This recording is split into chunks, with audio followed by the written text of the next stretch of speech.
भारत में वैदिक काल से ही गाय का महत्व माना जाता है।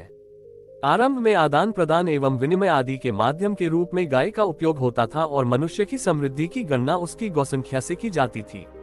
हिंदू धार्मिक दृष्टि से भी गाय पवित्र मानी जाती है तथा उसकी हत्या महापातक पापों में मानी जाती है।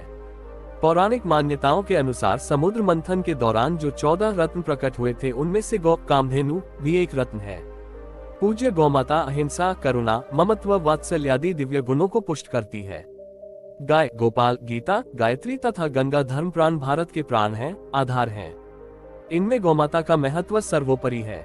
गौमाता पूजनीय है जिसकी बराबरी न कोई देवी देवता कर सकता है और न कोई तीर्थ। गौमाता के दर्शन मात्र से ऐसा पुण्य प्राप्त होता है जो बड़े बड़े यज्ञ दान आदि कर्मों से भी नहीं प्राप्त हो सकता। स्पर्श कर लेने मात्र से ही गौमाता मनुष्य के सारे पापों को नष्ट कर देती है। जिस गौमाता को स्वयं भगवान कृष्ण नंगे पांव जंगल जंगल चराते फिरे हो और जिन्होंने अपना नाम ही गोपाल रख लिया हो, उसकी रक्षा के लिए उन्होंने गोकुल में अवतार लिया। शास्त्रों में कहा है सब योनियों में मनुष्य योनि श्रेष्ठ है। यह इसलिए कहा है कि वह गौमाता की निर्मल छाया में अपने जीवन को धन्य कर सकते हैं।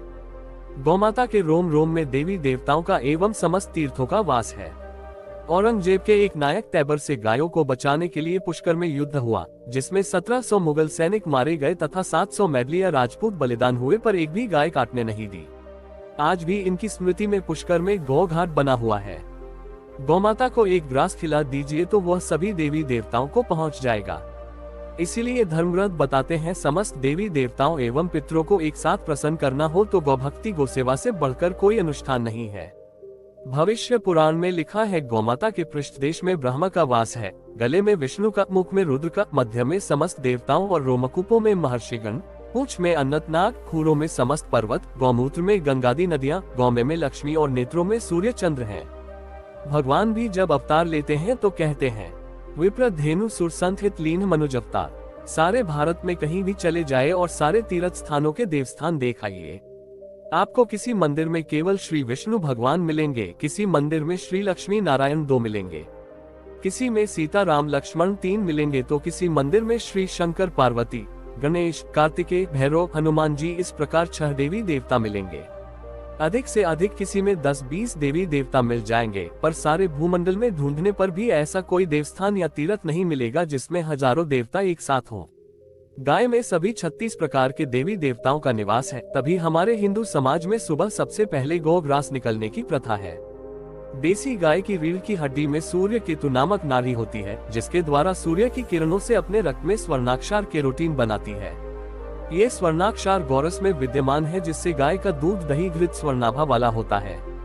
ऐसा दिव्य स्थान, ऐसा दिव्य मंदिर, दिव्य तीर्थ देखना हो तो बस वहाँ आपको गौमाता से बढ़कर सनातन धर्मी हिंदुओं के लिए न कोई देवस्थान है, न कोई जप तप है, न ही कोई सुगम कल्याणकारी मार्ग है, न कोई योग यज्ञ है और न कोई मोक्ष का साधन ही। गाय की हर एक चीज गुणकारी एवं सर्वोत्तम है।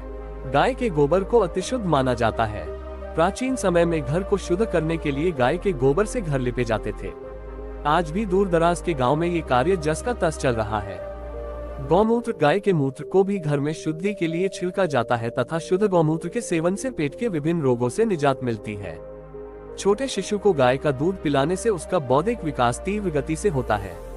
लेकिन हैरानी की बात यह है कि भारत जैसे धार्मिक एवं हिंदू देश की राजधानी दिल्ली में वर्षों पहले गाय भैंसों के खिलाफ ही कानून बना दिया गया कि हम गौमाता को अपने घर में नहीं रख सकते, उसे पालतू जानवर नहीं बना सकते। जबकि कुत्तों को घर में रखने पर कोई प्रतिबंध नहीं है और न ही उनके खिलाफ कोई कानून बनाया गया है। जबकि मनुष्य को शारीरिक क्षति भी पहुंचाते हैं। कुत्ते से रेबीज नामक भयंकर बीमारी हो जाती है। गौग्रास के लिए अब गाय ढूंढने से भी नहीं मिलती। अभी तक कानून अंधा तो सुना ही था, अब लगता है बहरा भी हो गया, जो अपने प्राचीन शास्त्रों में लिखी मान्यताओं और कर्मकांडों को ताक पर रखकर कुछ भी कर गुजरने को तैयार है। ये कानून हिंदुवादियों पर प्रत्यक्ष कुठाराघात है। दिल्ली में आवासीय क्षेत्रों में गाय भैंसों को रखने एवं पालने पर प्रतिबंध लगा दिया गया है, जिसके चलते दिल्ली से सभी डेयरियों को दिल्ली से बाहर दिल्ली एनसीआर में स्थानांतरित कर दिया गया है। जो थोड़ा बहुत लोगों ने रखी भी हुई है वो गैरकानूनी करार दी गई है।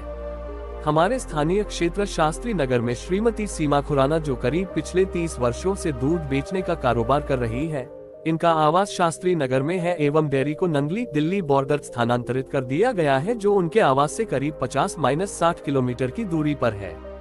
सरकार द्वारा हर डेयरी वालों को जगह उपलब्ध कराई गई थी, जिसके एवज में सरकार उनसे किराया वसूलती है। इसका सीधा सीधा असर आम आदमी पर पड़ रहा है।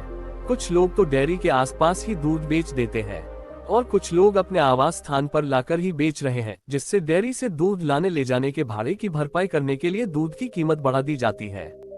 पेट्रोल डीजल का रेट बढ़ते ही दूध के दामों में भी वृद्धि कर दी जाती है। यहाँ दो मुद्दे उभरकर सामने आते हैं जो प्रभावित हुए हैं, पहला आर्थिक और दूसरा धार्मिक। दोनों तरह से ही क्षति पहुंची है। प्राचीन काल में चौपाल में पीपल, आंगन में तुलसी और घर में गाय को रखने का महत्व होता था, परंतु अब घरों में गाय का स्थान कुत्तों ने ले लिया है।